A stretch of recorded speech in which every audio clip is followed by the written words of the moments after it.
இது ஒரு hair care tip video. பிள்ளைங்களுக்கு இல்லைனா பெரியவங்களுக்கு தலையில் பொடுகு இருந்ததுன்னா அதிலிருந்து எப்படி ரெக்கவர் ஆகுறதுங்கிறத பற்றி தான் இந்த ஒரு வீடியோவில் ஷேர் பண்ணியிருக்கிறேன். பொடுகு அதிகமாக இருந்ததுன்னா நம்ம ஃபஸ்ட்டு செய்ய வேண்டியது தலையை ரெகுலராக வாஷ் பண்ணுறது தான். தலை ட்ரையாக இருந்தாலும் பொடுகு இருக்கும். அதே மாதிரி அளவுக்கு அதிகமாக எண்ணெய் தலையில் அப்ளை பண்ணாலும் இருக்கும். சில பேர் இதுக்கு வெங்காயம் வெந்தயம்லாம் யூஸ் பண்ணி ஹேர் பேக்கெல்லாம் போடுவாங்க. அந்த மாதிரியெல்லாம் தலையில் அப்ளை பண்ணி சரியாக வாஷ் பண்ணலைன்னா அதுவே போய் ஒரு லேயராக தலையில் ஃபார்ம் ஆகிடும். அந்த மாதிரி ஹேர் பேக்கெல்லாம் அப்ளை பண்ணி அதை நம்ம கிளியராக வாஷ் பண்ணுறதுக்குள்ளேயே தலையில் உள்ள முடியெல்லாம் போயிடும். பொடுகால யாருக்கும் முடி கொட்டாது. ஆனால் அதுக்கு பண்ணுற அந்த மாதிரியான ட்ரீட்மெண்ட்டால் தான் முடி கொட்டும்.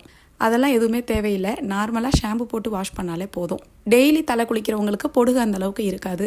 இது என் பையனோட தலை தான். தினமுமே தலை குளிக்க வச்சிடுறது.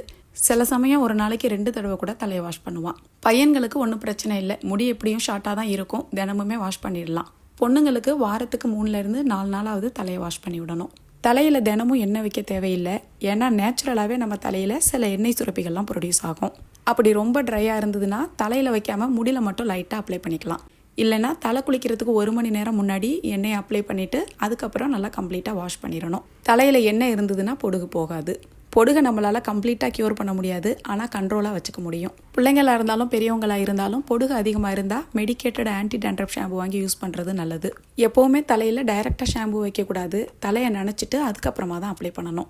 ஷாம்பு அப்ளை பண்ணி இந்த மாதிரி பெரிய பல்லு உள்ள சீப்பு அப்படி இல்லைன்னா இந்த மாதிரி சிலிக்கானில் உள்ள ஸ்கேல்ப் மசாஜர் வச்சு தலையை ஜென்டலாக ஸ்க்ரப் பண்ணி விடணும். தலை ஃபுல்லாகவும் ஸ்க்ரப் பண்ணிவிட்டு அதுக்கப்புறம் வாஷ் பண்ணணும்.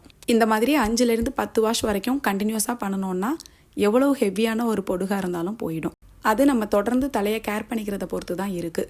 சரியாயிடுச்சுன்னு விட்டுட்டோன்னா திரும்பவும் வந்துடும்.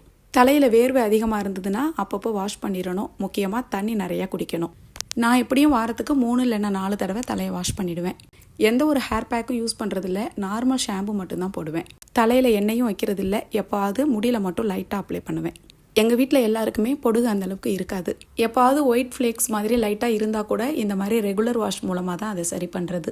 பிள்ளைங்களுக்கு பொடுகு அதிகமாக இருந்ததுன்னா அதை அப்பப்போ கிளியர் பண்ணிடணும். அப்படியே விட்டோன்னா சில தோல் வியாதிகள்லாம் வரதுக்கான சான்சஸ் இருக்குது.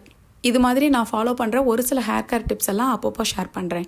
இந்த வீடியோ பிடிச்சா லைக் பண்ணுங்கள், சப்ஸ்கிரைப் பண்ணுங்கள். தேங்க்யூ.